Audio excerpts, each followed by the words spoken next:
উচিত।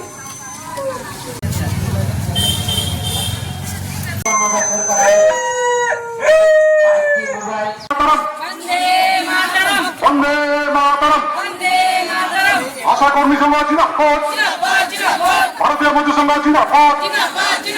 আশা কর্মীদের দাবি দাবির ভিত্তিতে আজকে ভারত মাতা কি।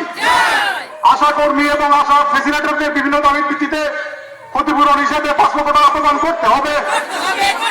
আশা কর্মী এবং আশা ফেসিলিটেটর পিটিটি ও সমন্বয়কারীদের অবসর ভাতা 10 লক্ষ টাকা এককালীন প্রদান করতে হবে।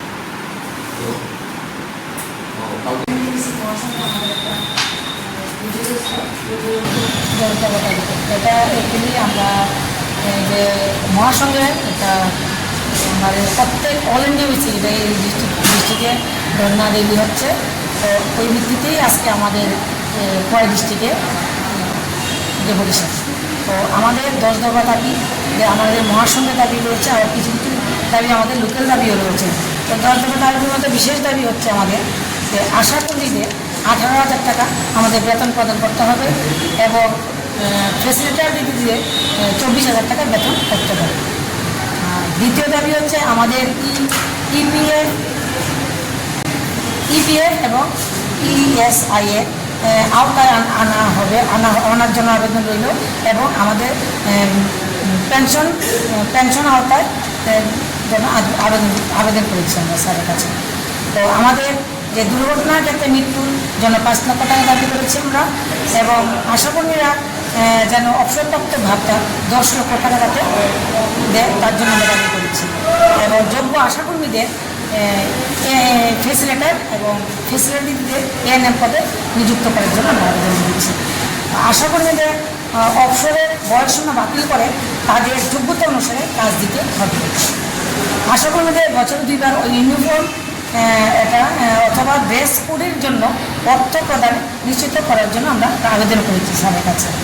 হাসপাতালে আশাকর্মীদের বিশ্রামের জন্য আমরা বিশ্রামঘর আমরা ব্যবস্থা করার জন্য আমরা স্যারের কাছে আবেদন করে রেখেছি। আরও আমরা করেছি যে আশাকর্মীদের কর্তব্য পালনের জন্য ভ্রমণ এবং ভ্রমণ ভাতা যাতে দেওয়া হয়। অসংগঠিত কর্মীদের জন্য প্রযোজ্য প্রধানমন্ত্রী শ্রমযোগী মানধন যোজনা হচ্ছে 18 থেকে 40 বছর।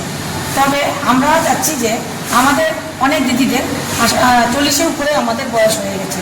তো আমরা ওই বয়সীমাটাকে 40 থেকে 55 বছর আমরা করার জন্য ওনার কাছে দাবি করেছি। আমাদের যেন 5G মোবাইল দেওয়া হয় এবং মাতৃত্বকালীন ছুটি জন্য আমরা আবেদন করেছি। তো আমাদের লোকাল কিছু দাবি রয়েছে, যেমন আমরা বিভিন্ন জায়গাতে আমরা যে মান্থলি ইনস্টিটিউটটা ওইটা আমরা সময় মতো পাচ্ছি না। তো আমরা স্যারের কাছে আবেদন লিখেছি মাসের টাকা যেন মাসে আমরা পাই।